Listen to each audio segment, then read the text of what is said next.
साई तुझ देणं घेणं कळले रे ज्याला, भरली त्याची झोळी तोची धन्य झाला.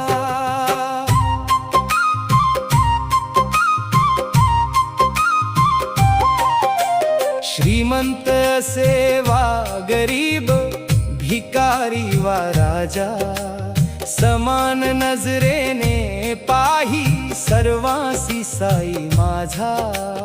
कैवल्याच्या ह्या दारी मोल नाही धनाचे, दोन नाणी घेईन दान देई सुखाचे. हीच तुझी